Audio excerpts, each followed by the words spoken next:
Good morning, everyone. Today we are hearing from Koun Franz, who is here from Harbours Zen in Halifax, Nova Scotia.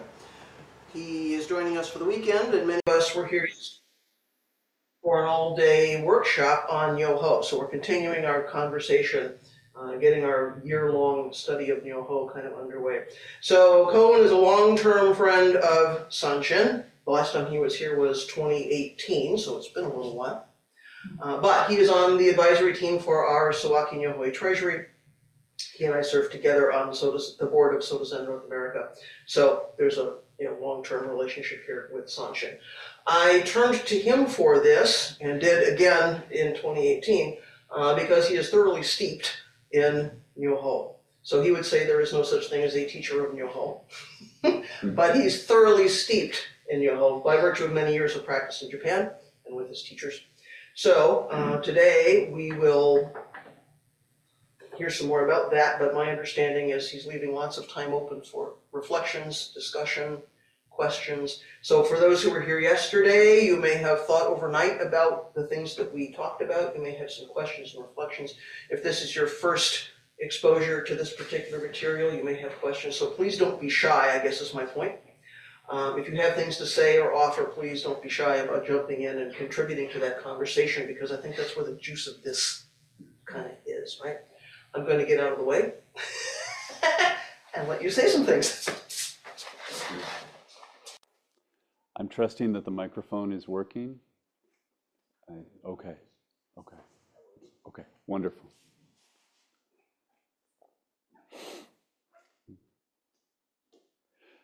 First, thank you for having me here. It's such an honor to be here with all of you and to be in this place, this remarkable place. I had the pleasure of talking with people for a long time yesterday. And I noticed as the day went by that I was using the word faith a lot.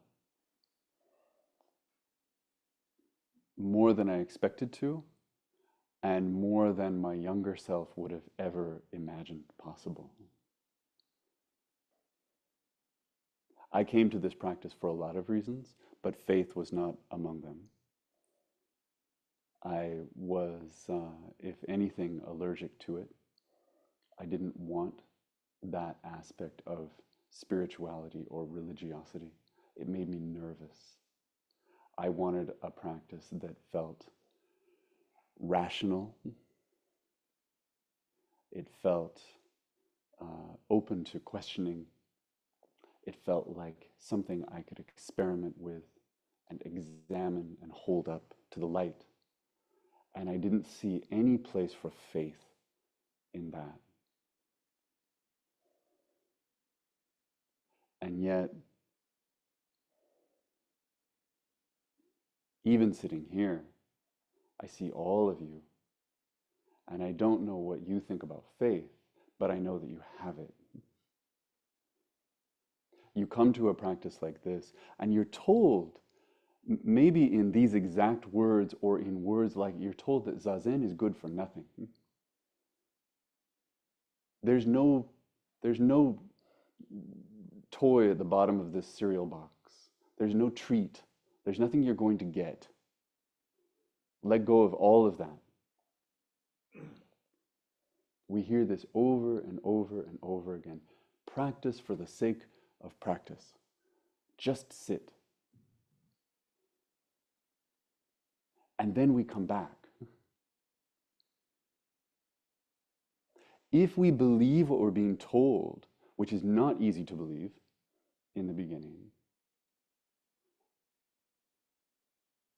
then we discover there's some seed of faith that there's still a reason to be here. I was just told there's nothing else, but I'm going to go back on Sunday for something. Or if we aren't ready to hear that yet, and some of us take a long time, then we come back with some sort of hope, maybe not faith, but hope that the whole thing is a game of misdirection, and that if I let go of the idea that there's something, that's the way to find the something. Okay. We play that game sometimes for decades, right?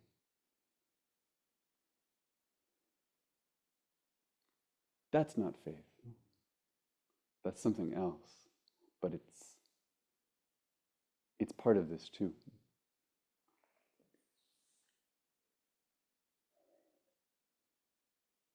So I found two texts, short texts that I wanted to share today that speak to faith, but they also speak to something more.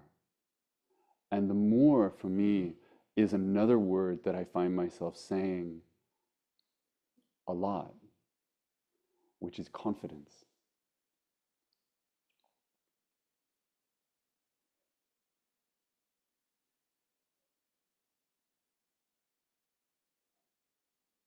There is something for me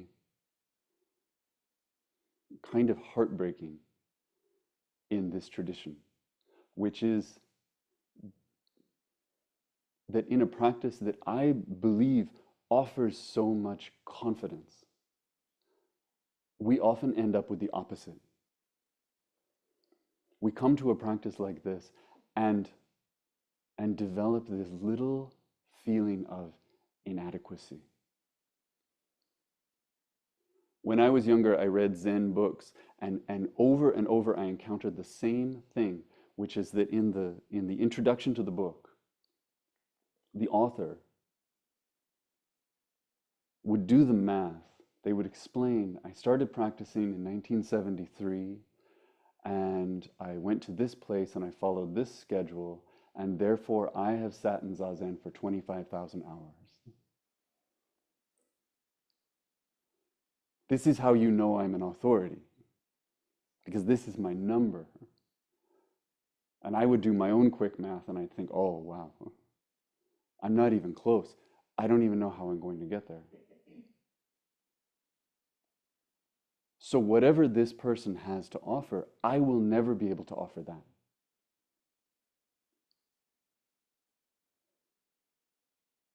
In a practice that invites so much effort and so much rigor, I think it is only natural that we look around and we start to measure our own effort and our own rigor. And if it doesn't quite measure up to what we see, instead of feeling supported by the practice, we start to feel pulled down. Because we're always trying to catch up to something and we're not getting there. There's always someone who seems to have done more or spent more time. We apply these metrics everywhere. We don't mean to, and no one wants us to, but we do. So I find myself circling back to confidence, what it means to be confident in this practice,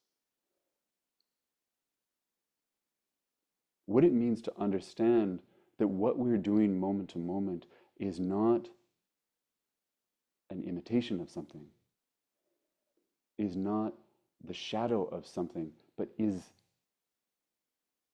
something that matters. So I want to read first from, this is from the Sanshin website, and it's a new translation of a piece by Kodo Sawaki titled "The Robe and the Dharma Are One Thusness." It's really good. And this is a piece about Menzan Zuiho. When Menzan Zuiho was 25 years old and staying at Robe, he said this: stitch by stitch, completing the sewing of the kesa, Following the rule not to use expensive or commercial grade fabric, blue, yellow, red, and white patches are interwoven, some short, some long. Assembling them into one finished piece, the merits of the ancestral Buddhas illuminate the mixed colored patches. What all these teachers transmitted appears in the needle's stitches. Dignity is manifested and expands into the unending future, great fields of virtue for all beings eternally. So he's describing the process of making a robe, collecting these different pieces of cloth and putting them together. And he's equating the robe with the teachings,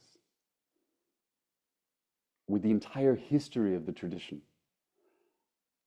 He says, what all these teachers transmitted appears in the stitches. So he goes from describing this big thing quickly, and now he's talking about one small thing, the thing that you wouldn't even notice.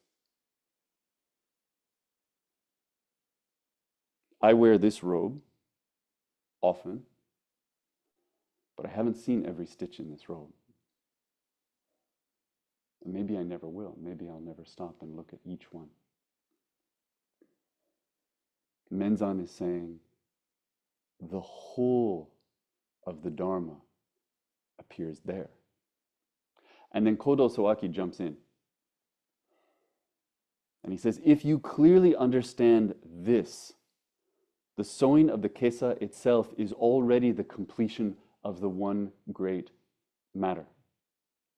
Each stitch truly manifests the essential teaching of our lineage. Each stitch is the entirety. Each stitch is the complete manifestation of the Dharma.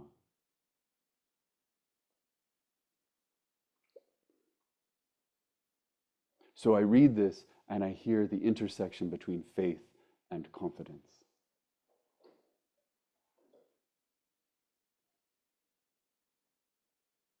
The faith is everything is here. Everything is here. And the confidence is I make the next stitch. And then he returns to Menzan, who says each stitch is the ultimate place. Each stitch is truly intimate, manifesting true reality. Differing in appearance, we practice among those in all the different realms. So Sawaki Roshi and Menzan are having a conversation here. And they're saying the same thing.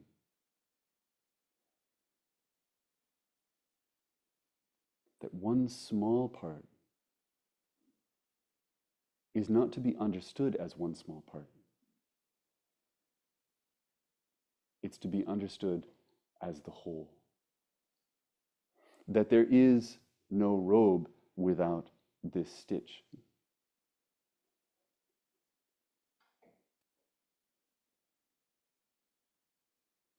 Which is to say, there is nothing small. And in a way, that there's nothing big.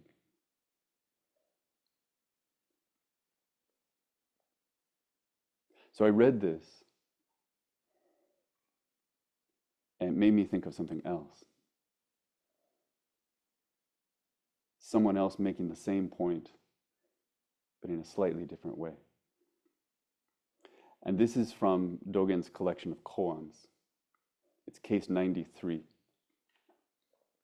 This is a conversation between Shenshan and Dongshan. Shenshan was sewing when Dongshan said, "What are you doing?" This is always the way these things are, by the way. Dongshan knows what he's doing. It's obvious. So if anyone is paying attention, it's like, oh, we're doing this, right? Shenshan knows that Dongshan knows that he's sewing. And Dongshan knows that Shenshan is sewing. So we know where this goes. Dongshan approaches and he says, "What are you doing?"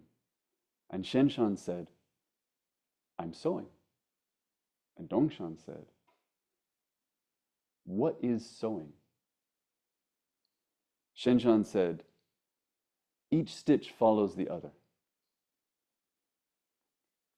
Dongshan said, "If my companion of 20 years says so, I guess there's a point." Shenshan says, "What would you say?" And Dongshan says, "Each stitch is like the earth exploding." So Shenshan is sewing and Dongshan comes and says, what is this? What is this for you?" And Shenshan says, "Each stitch follows the other. It's a process, right?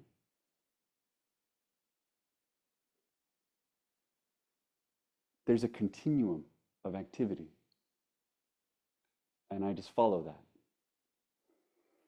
And Dongshan is kind of snarky. He says, "I guess if you say so, that must be what it is." To which Shenshan says, "Wait, what do you think it is?" And Dongshan says, "With each stitch, the world explodes."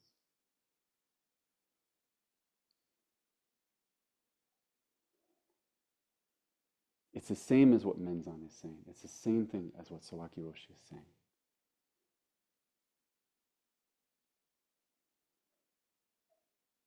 That this one seemingly small activity is the whole thing. It's shaping reality. In the moment that you make this stitch, the reality in which that stitch did not exist is gone. And now we're in a new one. This activity that you may feel like nothing, or if you're sewing in a big project, it might feel like tedium. Right? Today I'm going to sew this much. And so this stitch isn't the point. This is the point.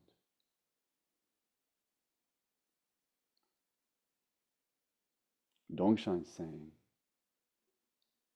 every stitch is like the Big Bang. There is nothing more. There is no, I'm on my way to something else. There is no cumulative, I'm building something, and this is one of the building blocks.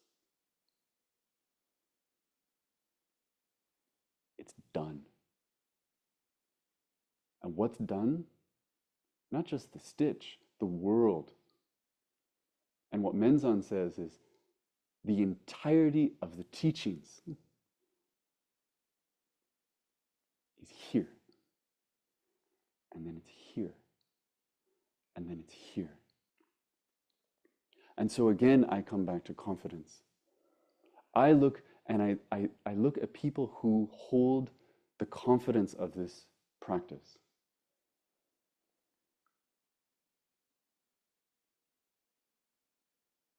And it isn't because they sat 25,000 hours. And it isn't because they're good at it. We're not good at this. Zazen is not a skill. If we imagine that there's someone who's good at Zazen and someone who's bad at Zazen, if we have any self-awareness at all, we're all going to put ourselves in the camp of bad at Zazen.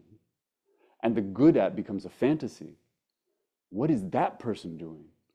What amazing experience is happening for that person over there? I don't know. It must be great because they're so good at it. Zazen is not a skill. This practice is not a set of skills. Sewing is not a skill. Not here.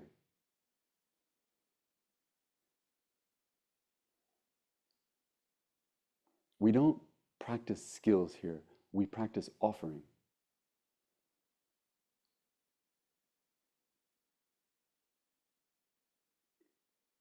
We receive what is there and we offer what is here. In Zazen, we breathe in and we breathe out. When we stand up, we offer what we have. And what we have is just this. So maybe we stand a little bit straighter. We hold ourselves a little bit more intentionally because there's nothing else in our hands. We just give that. We just offer that.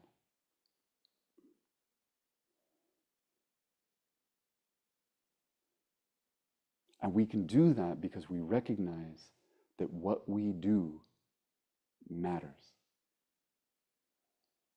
Not just here, but everywhere. And not just now, but always. That every thought, every word, every deed is a stitch that is exploding the world and bringing a new one into being. We cannot go quietly through this. We cannot remain invisible. And when I say everything matters, I know there's a way to hear that that is like if I tell my kids that grades matter. And what it really means is the stakes are high. And you'd better get this right. Don't get this wrong. Think about the consequences.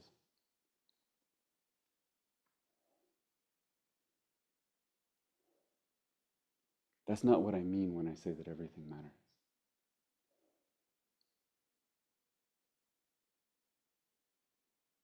It can't help but matter. When we recognize that what we're doing is shaping reality, when we start to feel that, we start to notice that everyone else is doing the same thing. And that what they're doing matters, and that we are in the presence of things that matter. And when we can recognize that movement of the world, I think that's often when we start to pick up something like a robe, or a rock, or a turtle, and realize this also matters. Not just because I think it does, but because it does.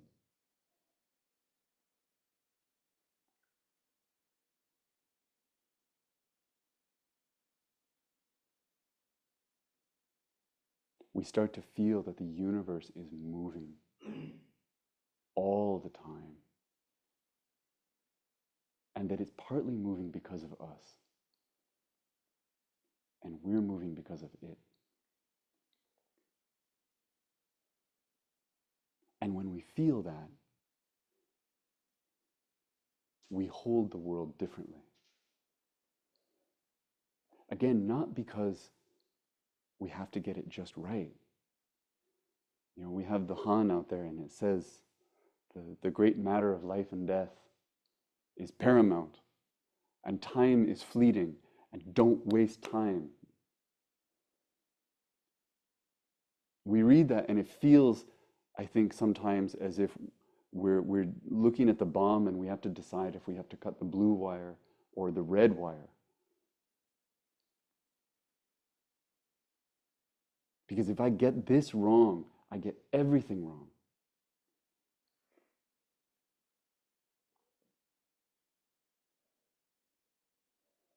We bring ourselves to the moment in that way because this matters. It matters so much.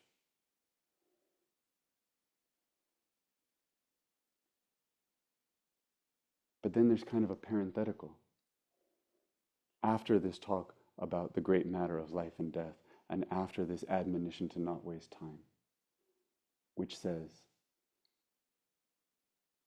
no matter what wire you cut, the world is still going to explode. and then you do it again.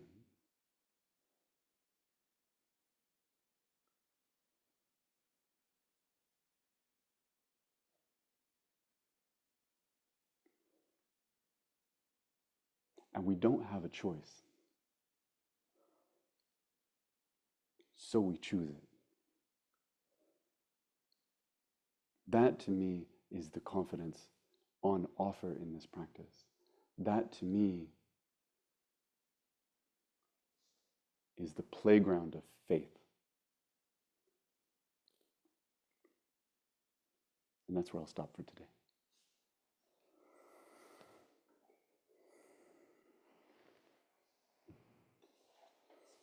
So if there are questions, maybe we start in this room and then we'll go online. Okay. Reflections, questions, things to say in this room? Let me throw one out and ask you to embroider on it. Huh. The relationship between confidence and encouragement. Sometimes we feel discouraged in our practice, Yes. right? Some days we may feel encouraged or discouraged, and then there's this whole thing about confidence. And confidence feels like there's a sense of agency. I am able to do something, and what I do makes a difference. Right. And I wonder how you see the relationship between feeling encouraged or discouraged in our practice. That's a great question. We don't always feel confident. No. And sometimes that comes from perhaps what we might call a wisdom understanding, intellectual understanding, and sometimes that's something about my self-image. Yes. And not, those two are not Right. related. Right. Right. And I guess for me, where my mind goes, and I think the question you're asking is that's a big conversation, right? Because traditionally, the way that people have been encouraged in this practice is by being discouraged, Mm-hmm. right? Mm-hmm. Literally, that's the frame. Mm-hmm. You're going to stand outside the gate for 15 hours being told that you're not even worthy of entering this place. Mm-hmm. And then once you come in, you're going to be ignored for a week, right? Treated like a nuisance. And then you're going to come in. And then, if it's a traditional monastery, you're just going to get yelled at for months until you finally are considered useful. And then the reward is, we're going to tolerate you now because you're useful. There's a long history of that.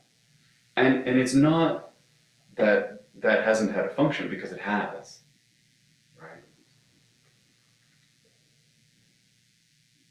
And I know from being with different kinds of teachers, and I don't want to put this purely in the context of teachers. A lot of what we talked about yesterday is that all of us create the conditions of practice for everyone else. So this is not just the burden of a teacher or a person in leadership. This is everyone. But I know from working with different kinds of teachers, there are teachers who discourage because that's what they were taught, and it feels powerful to do that. You're putting people in their place all the time. And there are people who do exactly the same behaviors, and you sense that they feel you can do it.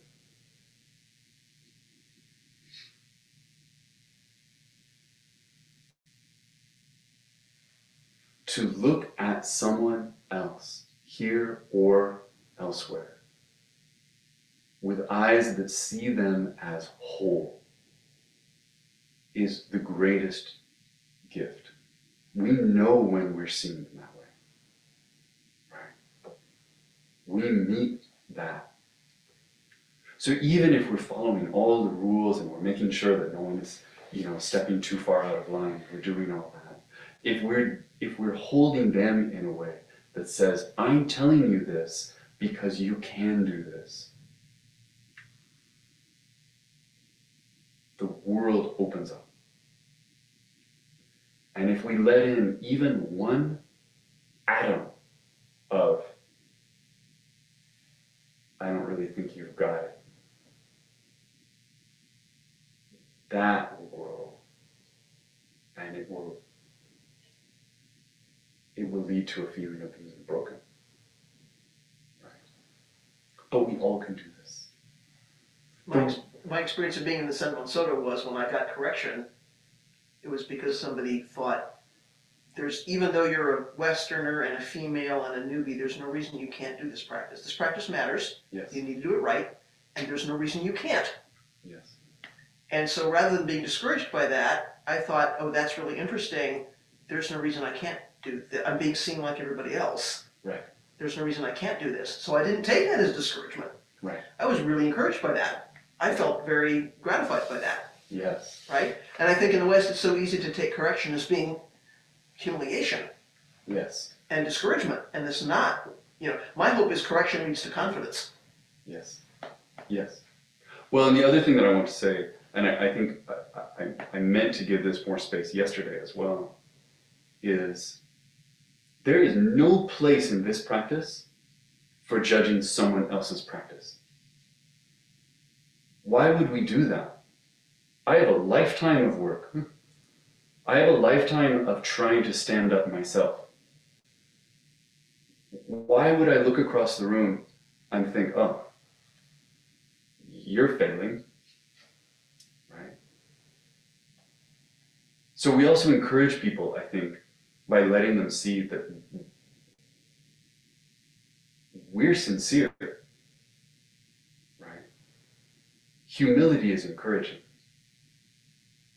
because it allows us to grow, right?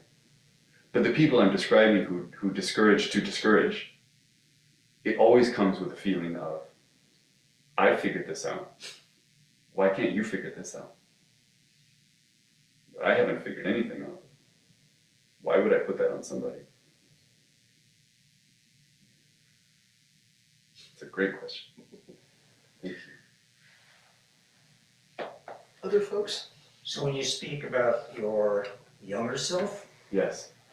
saying, no way I'm going to have faith in anything, this is all BS, Yeah. whatever it is that you were thinking when you thought whatever you thought. And the person that you are now who's saying, okay, I'm going to have faith. Maybe you were inspired by what that Zen coin, the great way is not difficult for you. So made that faith in mind. Yeah. I don't know when you read that, but So how are you comparing, how are you understanding faith then and faith now? Now it relates to this. I think that when I was younger, I thought that faith meant belief. Right.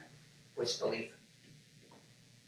That I would have to believe in some sort of doctrine as being unshakable, right? That I could put myself into that and trust that, and that would be faith. No one had ever offered me a version of faith that was faith in what's happening now. That's faith in this. That's faith in the moment.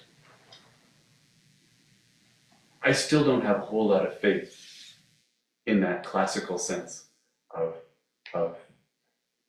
faith that something or someone is infallible.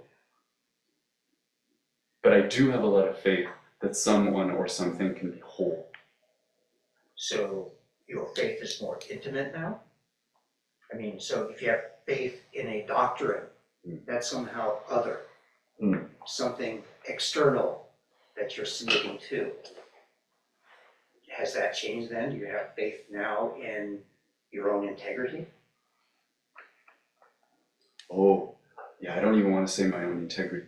Okay, But use a different word. what you said just before that, I resonated with that. Yes, it does feel intimate. And that's the only kind of faith that seems interesting to me. That it's faith that comes out of relationship. Right? And as you're saying, faith in a doctrine, it doesn't come out of relationship. You kind of accept at some point and you don't. But I can have faith in how I relate to a person or an object or an encounter.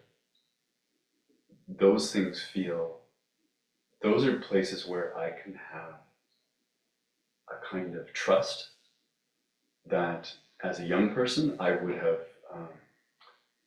put caution signs around because it would have felt dangerous.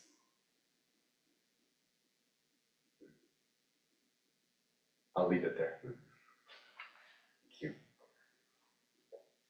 Jeff, I saw you. When you use the word confidence for the first time in your talk, it hit one of my buttons in a memory in a good way. And then you went on to talk about it, I think, mostly in terms of agency, different aspects of giving people agency or letting them express it. But what happened with me in being exposed to Zen, that was really positive, and it worked as a kind of magnet that pulled me in and kind of held me in place, was that I had the sense that it was the early message I was getting is, well, here's a taste of the Dharma, and go at it. Right. You don't need any faith, you can challenge it, you can explore it, I just want you to Yes. and you're encouraged to experience it and to go to work. Yeah. And there was a sense of confidence from Buddhism that really attracted me, and I found it kind of exciting. Yes. It offered that, and just said, no problem, Right. doubt it, challenge it, scoff if you like, but check it out. Yes. Yes. And for me too, I think one of the reasons that I have stayed with this tradition as I've changed in all these other ways in my life is that the Dharma doesn't feel like it's ever in danger from me. Right. Right? There's nothing I can do Right. to undo that. And so I can relate to it in 360 degrees, right? And I can get closer, or I can imagine that I'm getting farther away, right? I can kind of mess with it. And at the end of the day, nothing has been altered there, right? It's just the world was patient with me while I tried to work through what my question was. Yeah, it's there's something very safe in it. And also, as you're saying, I think, that we can pick up one thing, and that one thing it's a lot. We don't need to see, in my opinion, the whole robe to understand what's going on. And that too, I think, is very liberating. We can be where we are. It can be enough.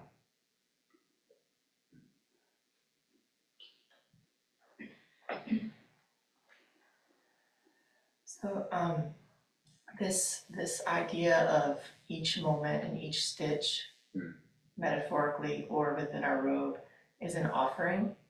It kind of made me think of the giver, receiver, and gift when we do oryoki. Yes. So, and in that sense, I was thinking, out in the world or within Sangha, practicing with each thing that we do as an offering to the world and seeing how each thing that we do matters.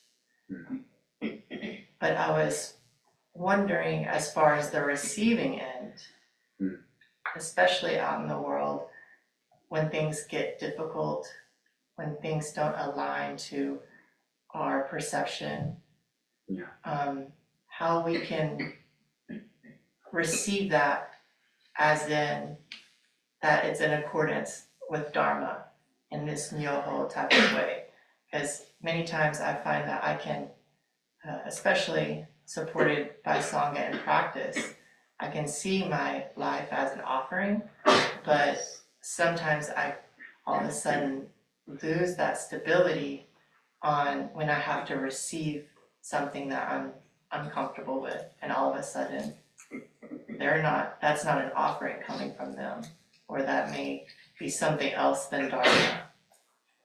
Right.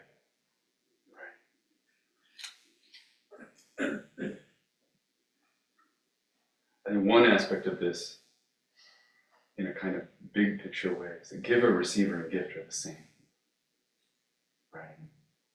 We can never have one part of those three. There's the three functions simultaneously. And when we hold up our bowls, there's that is the gift and it is the giving, and it's literally the gesture of receiving, and it's all happening in one motion. We imagine ourselves in one part of that equation, but we're not. Right? We're the whole thing. This question about how we receive something that doesn't feel right, that isn't so obviously a gift, is, I think, we all wrestle with that, right? We're told, I think there's a lot of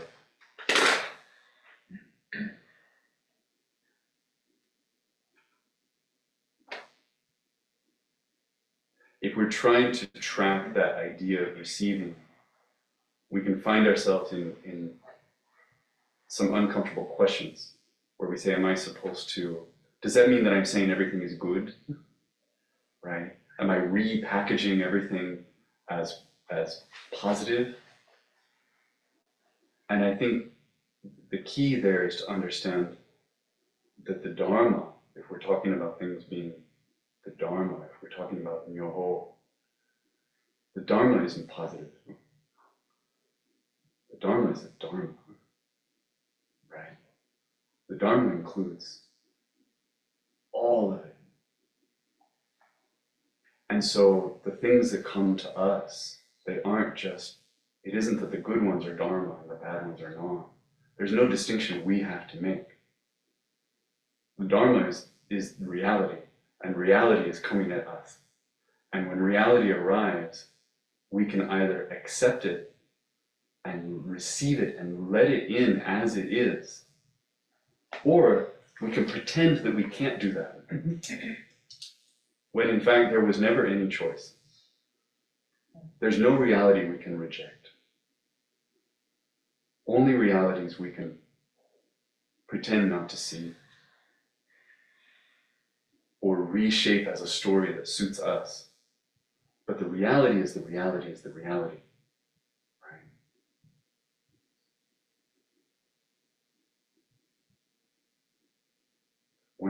When the Buddha talked about dukkha, right, about this basic dissatisfaction with the world, he's talking about the basic anxiety of receiving reality and then trying to push it away.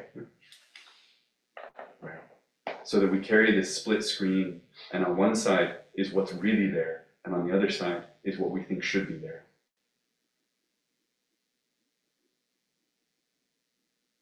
And we walk through the world looking at both screens all the time. It's exhausting.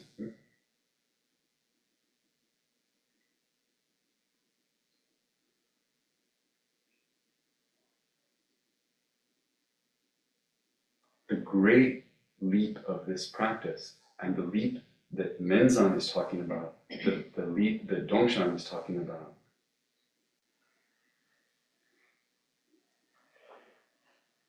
is to let this moment not be lacking in anything. It has nothing to do with whether we like it or not. Right? Nothing. There's this, all the coffee shops now are selling pistachio coffee. It's bizarre. It tastes terrible, right? And every year I forget how terrible it is. And then I see the sign and I get curious about it again, right? And I think, well, I'll try it. I wonder what that's like. And I try the coffee. And I hate it, right? Me disliking that coffee is not, it doesn't require me to reject the reality in which it's here, right? In fact, I can't navigate the world in any skillful way if I'm trying to block certain things out. of my vision, right? And so if I want to serve all beings, I need to do it in a way that includes the reality that people keep making this pistachio coffee. Any other story becomes an obstacle for me, and therefore a kind of disservice to everybody else. I can hate it all I want. I just can't push it away. I'll stop there.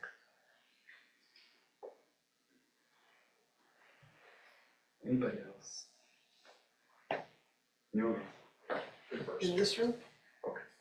Please. So, kind of on a practical point, I felt lately like I want life to slow down so that I can pay more attention to each thing, but that everything around me is going faster and faster.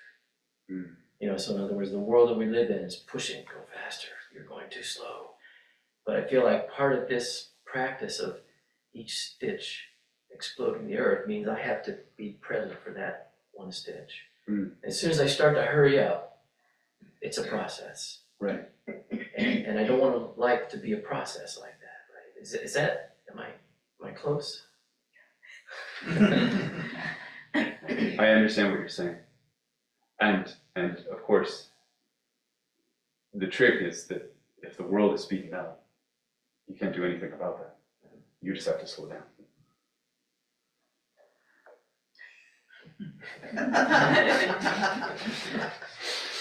That's a cigar. Okay, you got a cigar? Nyoho-e. So for the past couple of days, I've noticed you've had a really good way of intermixing the individual and the universal. And putting the individual and the universal in acting universally.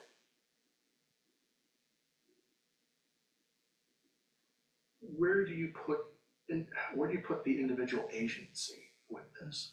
Because, you know, whoever is sewing the robe. They do each stitch. They are actively, it may be the world exploding with each stitch, but they're exploding it. Right.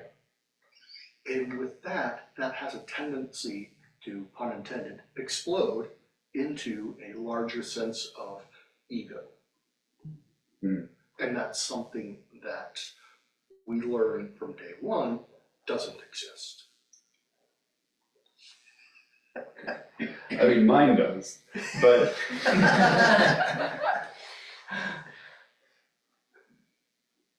I think that I hear the question, and in my understanding of this, and by the way, I lose sight of this stuff all the time, but in my understanding of this,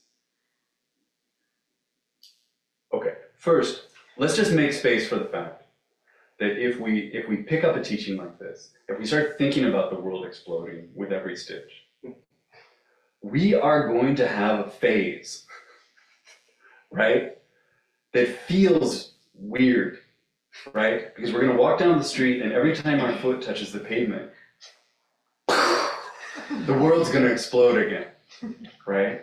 We're going to feel this sense of, I'm acting on the world. How can we not? But there are two things, and one is about the giver and the receiver and the gift, right? That again, it's not just you. It's everything.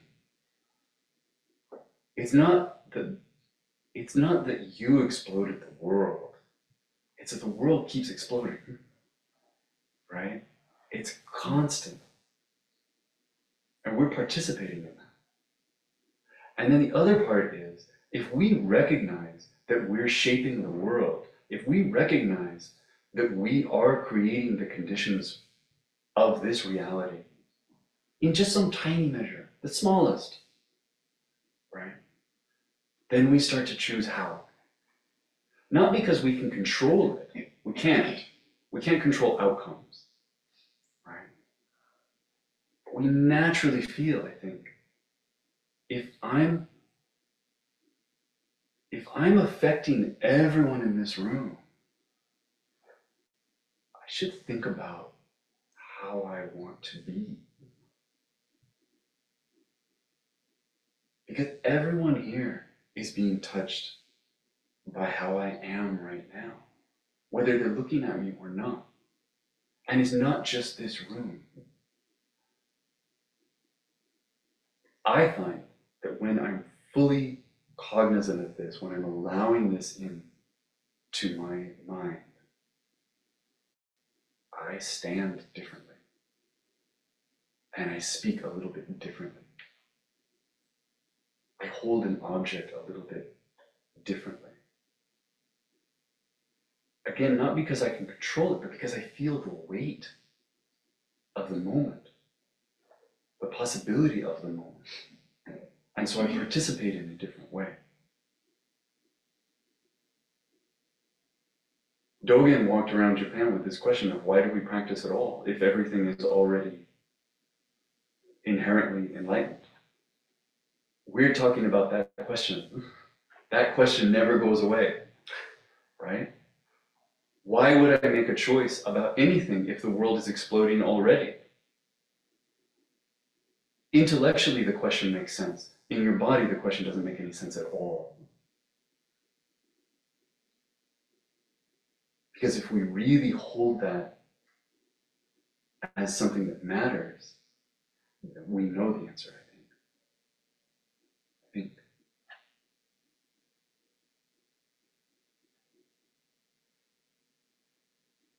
I wonder if we should.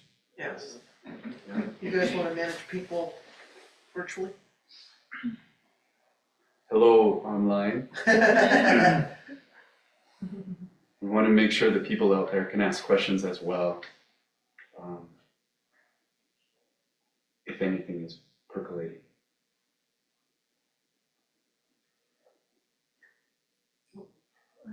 We're happy. You have one here? No. We're okay. So I think Allie has a question. Yeah. Okay. So when you're talking about this, Yeah. thinking with every step you take, perhaps the world explodes, that you're contributing to that. That's a lot of pressure. Yeah. How do you deal with that? You know, here, the very first thought that comes to my mind is it's like having kids, right? There's this feeling that is not untrue, that with everything you do and every word you say, you are either improving your children's lives or harming them, right? I work as a therapist, and I talk with people about their parents a lot, right? There are these moments that you don't even know about as a parent that become a pivotal conversation 20 years later in someone else's office. Right? And so as a parent, I think we feel that. We feel the weight of that, and we have to put it down. Not entirely, right? Not in a way that says we don't care, but it's exactly the same problem 1 second later, and 1 second later, forever, until we die. And so at some point, we just learn to live with it, right? Not that there's no pressure, but that there's no way out of the pressure, which helps a little bit.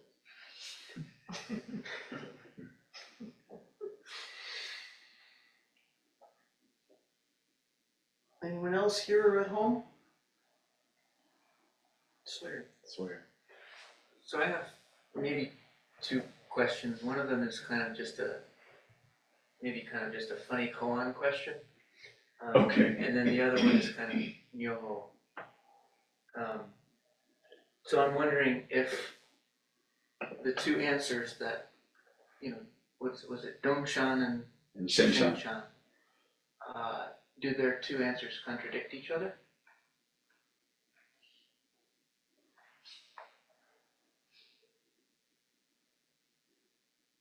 do they contradict each other? I think what I want to say, that's a really interesting question. What I want to say is that Shenshan goes halfway and Dongshan goes further. I don't think they're in conflict exactly, right? But Shenshan stops short of recognizing the full story of what he's doing.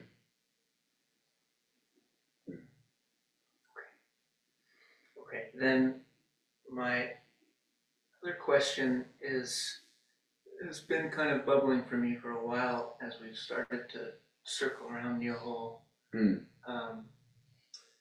which is kind of in this practice I'm used to hearing that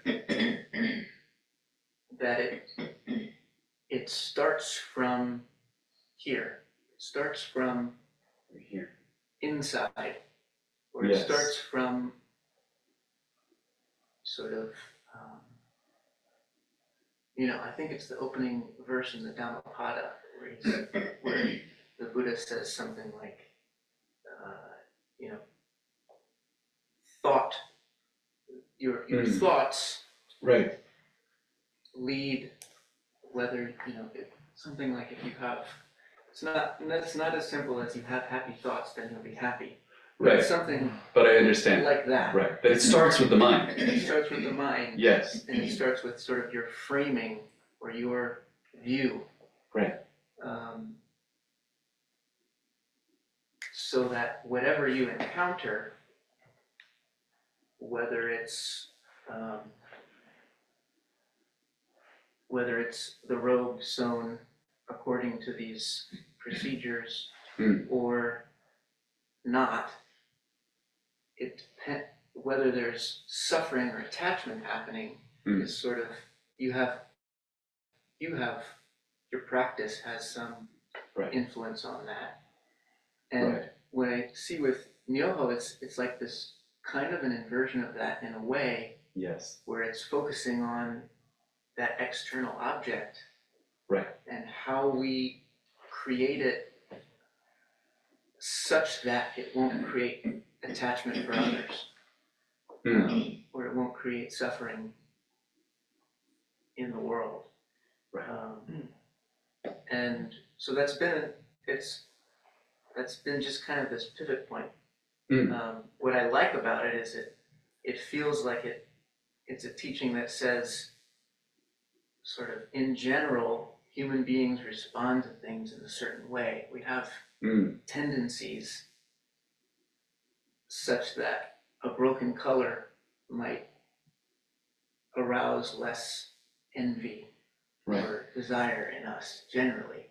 And so we make the effort as, if we're sewing a robe to create something that won't cause that. But then there's this other side that says, why should that matter? If the practice is about sort of letting go of making that distinction. That's just this thing, yeah. I appreciate all of that, and I don't have much to add to it because you're chewing on it, and that's great. But what I think about when I think about Nyoho is that like yesterday we talked about this circle of Hoshin, Shugyo, Bodai, Nehan, right? The awakening of the mind and the practice, and the awakening, and the letting go, and then it circles, right? And we imagine the same. The awakening of the mind is we imagine is kind of the first point, right? I think that something like the Nyoho tradition arises in recognition that the mind doesn't exist in a vacuum, right? And so we create the conditions of the awakening of the mind, right? That's the Bodhi tree. And so we set the table in such a way that it might facilitate someone feeling more receptive to what's there. And then all the rest of that happening is still true, right? It was always true, and there's this background part that Nyoho gets really excited about. Right? What does the room look like with where the mind awakens? Right? And we can put our energy there regardless of where we are in this other process. That's a good stopping point. I have a plane to catch to get back to a different part of the world, so this is probably a good time to move into tea time and for me to change my clothes and get ready. But thank you very, very much for letting me be here with all of you. I love it. So let's do our closing chant and move on to tea time.